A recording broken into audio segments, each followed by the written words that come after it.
A paz, seja bem-vindo ao meu canal. Meu nome é Jonatas. Nós estamos fazendo a leitura bíblica anual dentro de um planejamento diário da Bíblia Cronológica. Hoje, episódio de número 28, nós estaremos comentando textos de Gênesis capítulo 46 e Gênesis capítulo de número 47. Nós vamos relatar exatamente o encontro de Jacó com José, o próprio Deus falando com Jacó quando ele está saindo de Canaã em direção ao Egito, e o encontro de Jacó com o próprio Faraó. Venha conosco, será uma jornada extremamente importante e edificante para nós. Desde já, eu te peço, se inscreve no canal, curte, comente, deixe suas impressões, questionamentos, isso será de suma importância. E, evidentemente, compartilhe essa palavra com alguém, porque eu tenho certeza que fará todo sentido para alguém e será edificante para essa pessoa. Vamos lá, no capítulo de número 46, Jacó ele se movimenta para sair de Canaã em direção ao Egito, e o texto vai dizer que no caminho ele para em Berseba para fazer sacrifícios ao Senhor. Ali em Berseba, Deus fala com Jacó. Antes de nós continuarmos, entendermos o que Deus fala com Jacó, nós precisamos lembrar o que era Berseba. Berseba aparece lá em Gênesis capítulo de número 21, quando Abraão e Abimeleque eles fazem uma aliança. E justamente aquele lugar se chama Berseba porque é o lugar de juramento, né? O poço de juramento, poço de aliança, né? Então perceba que esse lugar é um lugar importante. Então Jacó, ele para naquele ponto não apenas para fazer um sacrifício, mas para consultar o Senhor, para renovar a sua aliança com o Senhor. E pela última vez nós vamos ter o relato de Deus falando com Jacó. Quando ele chama Jacó, Jacó, ele responde, eis-me aqui. Então disse, eu sou o Senhor, Deus do seu pai, não tenha medo de ir ao Egito, porque lá eu farei de você uma grande nação. É interessante esse texto, porque lembra quando ele fala assim, eu sou Deus do seu pai, e Deus não tinha permitido Isaac descer ao Egito.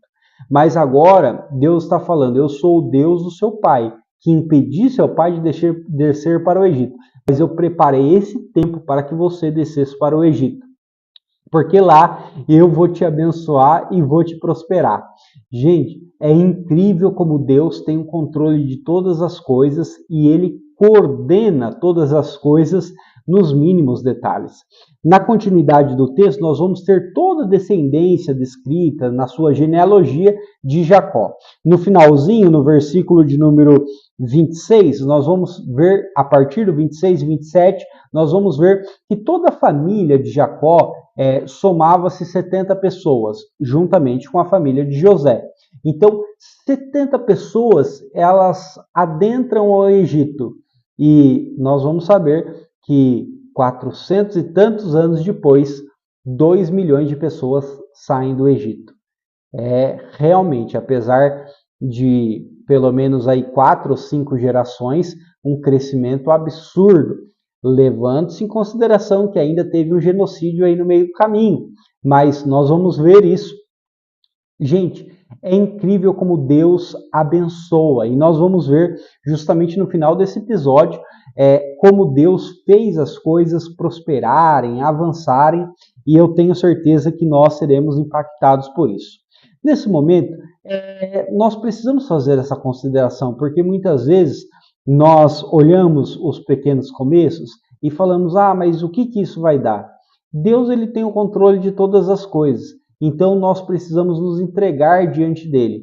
Por mais, tem um amigo de Jó que ele vai falar, por mais que você não esteja vendo Deus, nós precisamos deixar nossa causa perante ele, porque no tempo certo ele julgará.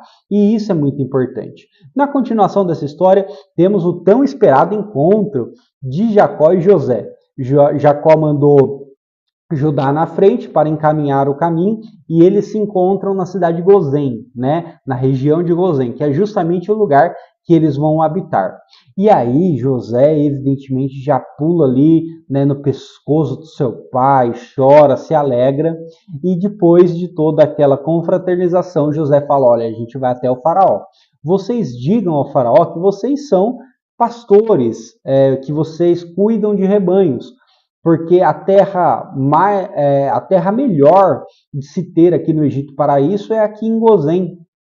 E os egípcios, para os egípcios, era, digamos assim, uma afronta, era desonroso cuidar de ovelhas, quando na verdade nós sabemos que essa é uma função extremamente importante dentro do contexto da história, principalmente bíblica, né? Nós temos aí Davi, temos profetas que mexiam com isso, e isso é muito importante. Então, o capítulo de número 46 termina ele se encaminhando para o encontro com o faraó. No capítulo de número 47, nós temos o relato do encontro da família do patriarca Jacó com o faraó.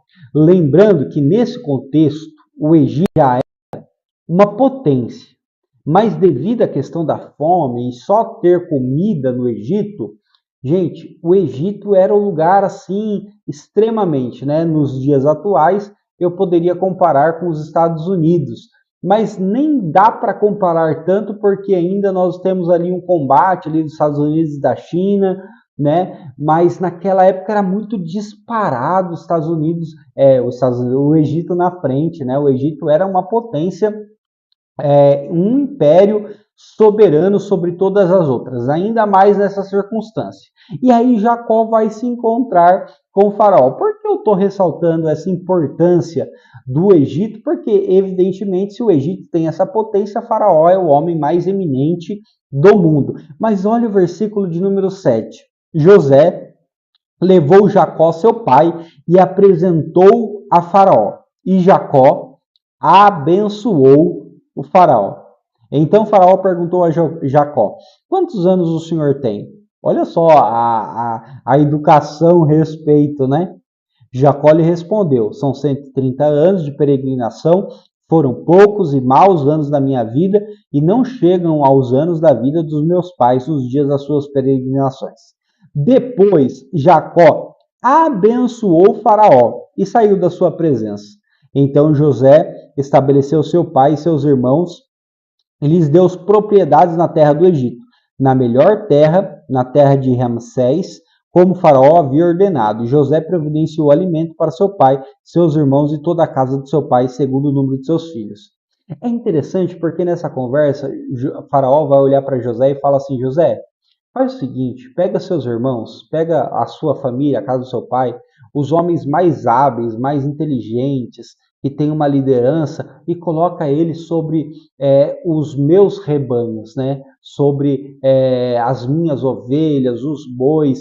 Gente, você percebe que Deus não só tira Jacó da fome, Deus dá uma terra, Deus dá providência, e Deus agora dá status, Deus dá status para a família do patriarca Jacó. Olha Deus trabalhando nos mínimos detalhes. Por mais que muitas vezes a dor seja grande, imagina a dor de Jacó em relação a conviver tantos anos com a possível perca do seu filho, José, o luto e conviver com isso, mas olha a honra que o Senhor está trazendo. Esse episódio vai terminar com alguns relatos a respeito de José em relação ao seu trabalho, porque evidentemente são 7 anos de fome. Aqui na história e no contexto está cerca de 2 anos e meio primeiros da fome. Então, assim, no decorrer do tempo, o que vai acontecendo? Vai acabando o dinheiro das pessoas. Aí as pessoas chegam e falam assim: José, acabou o dinheiro, o que a gente vai fazer? Aí José fala assim: me traga os gados. E os gados vão para quem? Para a família dele. Perceba como José é usado por Deus para prosperar e enriquecer o seu povo, enriquecer o Egito. Depois que acaba os gados, José vai comprando as terras. Depois que acaba a terra, José vai dando semente para eles e falando: olha, da colheita que vocês tiverem, a quinta parte fica para o Egito, e eles vão ser basicamente escravos de Faraó. A gente perceba a inteligência de José. José foi muito mais do que um governador, foi muito mais do que apenas um servo. José foi um homem extremamente eminente em sua época. E por que eu estou falando isso? Porque Deus também nos deu essa sabedoria está à disposição. Né? Nós temos Tiago falando assim: aquele que tem falta de sabedoria, peça ao Senhor, porque Ele dá liberalmente a todos, né? A minha oração é para que nós suportamos o tempo da dor, como Jacó suportou a dor da perca do seu filho, para que nós possamos viver o melhor do Senhor, para que nós possamos desfrutar daquilo que o Senhor tem de melhor para nós. A minha oração é essa. O próximo episódio nós fechamos o livro de Gênesis e fechamos com chave de ouro, hein? Deus tem coisas boas no próximo episódio. Desde já eu quero te agradecer por esse tempo, pedir, se inscreve no canal e deixa eu te abençoar. Que o Senhor Deus Pai te proteja e guarde, aonde pisares a planta do vosso pé, não somente a ti, mas aos teus. Deus te abençoe.